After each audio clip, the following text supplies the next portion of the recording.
in the show are incredibly elaborate and complicated. As an example, these symbols can be found at random points throughout the show. Keen-eyed fans noticed a pattern and soon figured out that the symbols weren't just random nonsense, but rather an actual language. Well, technically more of a ciphered form of English, but still. When the creators learned that fans had deciphered the first language, they, of course, created another, more complicated language. But it didn't take long for dedicated fans to crack the code on that one as well. Now some fans believe there's a third language hidden within the show, which has yet to be discovered.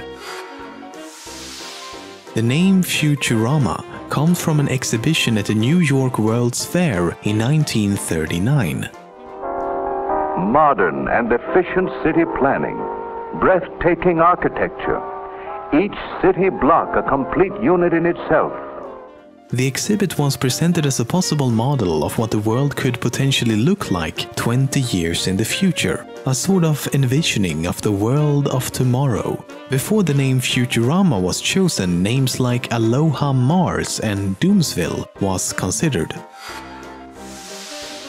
Owls. In Futurama, they are seemingly everywhere and can often be seen lurking in the backgrounds. But why, though? Is it just a weird thing they added for fun? Actually, they have a pretty good justification for their existence. At some point before the events of the show, the city had a problem with animals like rats and pigeons. To solve this problem, they released thousands of owls into the streets. But instead of solving a problem, they only replaced it with another.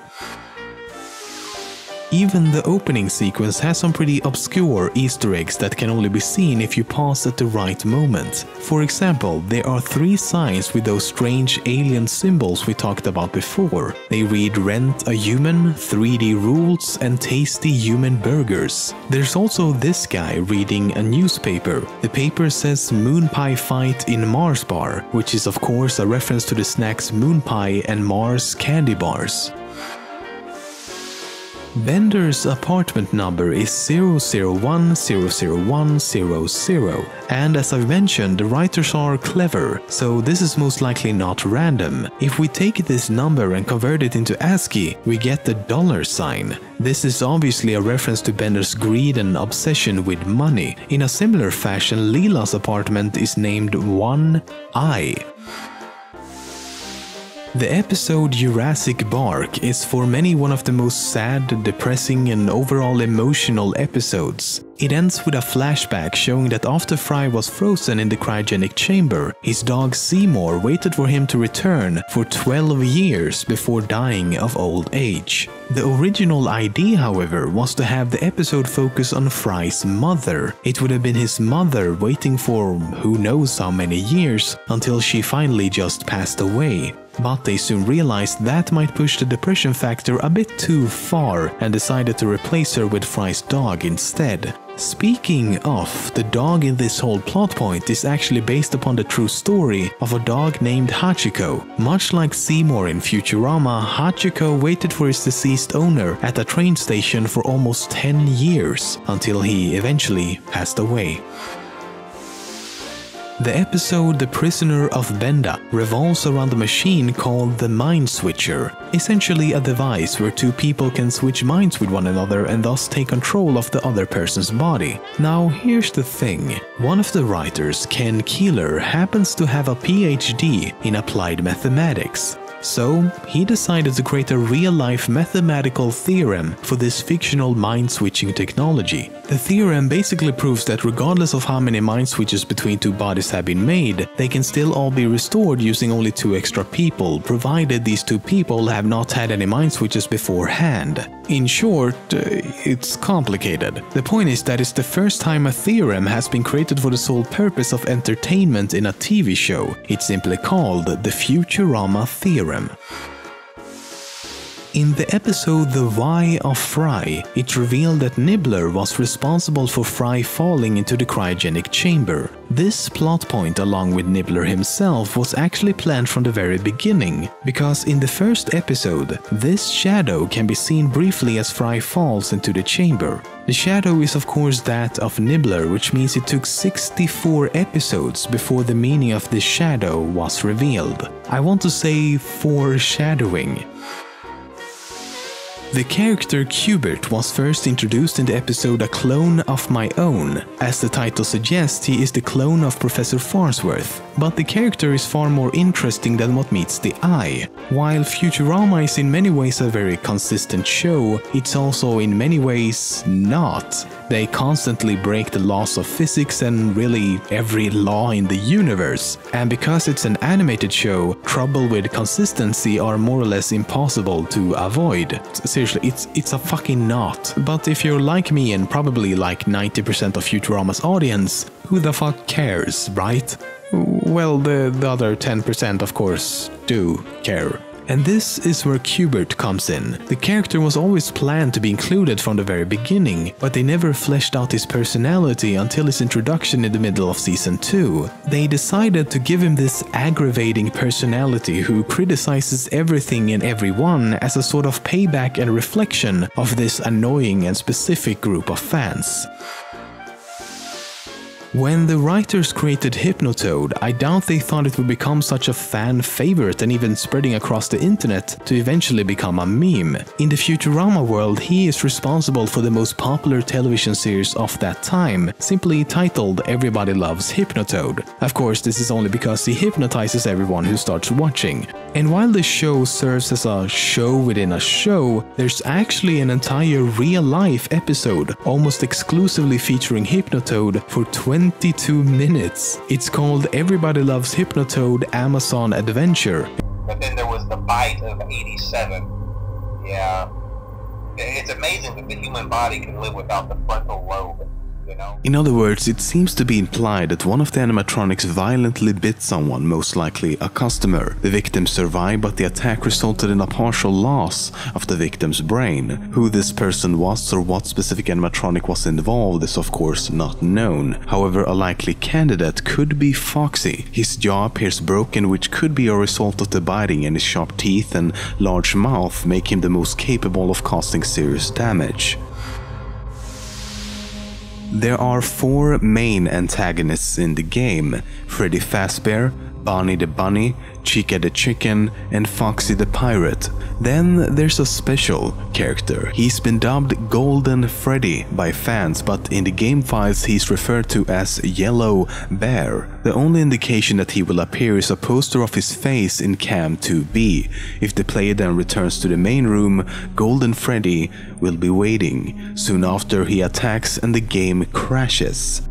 Unlike all the other animatronics in the game, Golden Freddy can get into the office no matter if the doors are closed or not. Equally strange is that the monitors in the room do not show any reflections of him being in front of them. This might suggest that Golden Freddy is simply some form of hallucination. He will also appear if you enter 1987 during the custom night setup screen, 1987 being a reference to the Bite of 87 incident previously mentioned. When you start up the game and the Help Wanted ad is displayed, the text around the ad is just some random stuff written by the creator.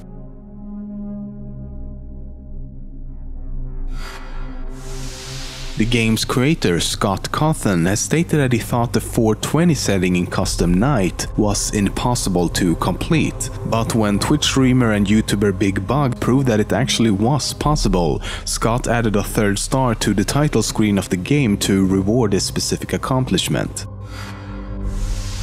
According to several posters in the game, there was a kidnapping at some point that resulted in 5 children going missing inside of Freddy's. It's believed that a man dressed up as one of the mascots and then lured the children away. An unnamed suspect was arrested for the crime, but the bodies of the 5 children were never found. Given that the creator said that the animatronics are haunted, and the fact that blood had been found around their eyes by customers, and that all of them make different different human-like noises, one could assume that the 5 animatronics are somehow possessed by the 5 missing children.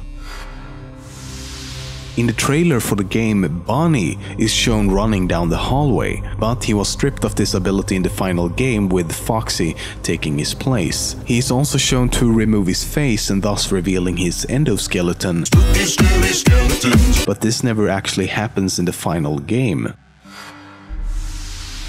Instead of hearing Phone Guy at the beginning of Night 5, you get this.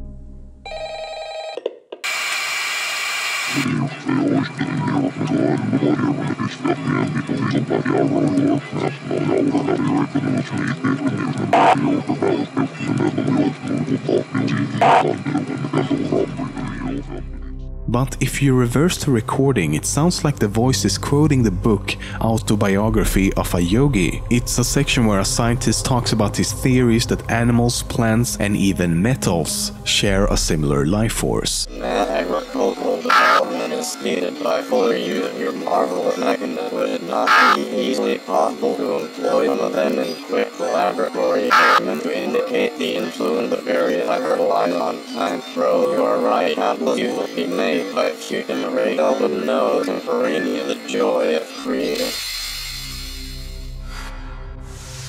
Whenever you view the Golden Freddy poster, the laughter of a child can be heard.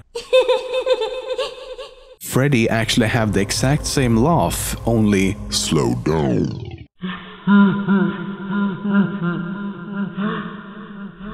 The scream of the 4 main animatronics when they jump scare the player seems to be a heavily modified version of a child's scream. It's usually cut off in the game, but it's much easier to hear in the full version found in the game files.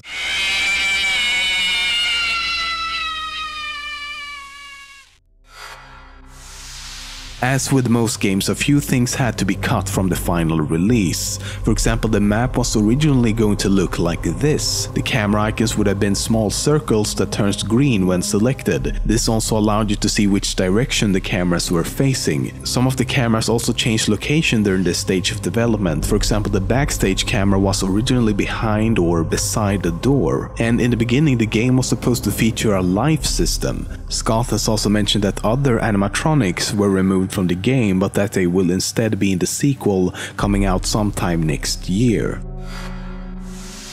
Before Scott created Five Nights at Freddy's, he worked on several other more family-friendly games. But these games were unfortunately torn apart by some prominent reviewers by saying that the characters in the games look like animatronic animals.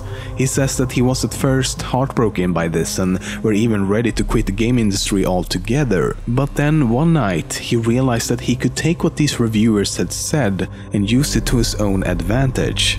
Thus, Five Nights at Freddy's came to life.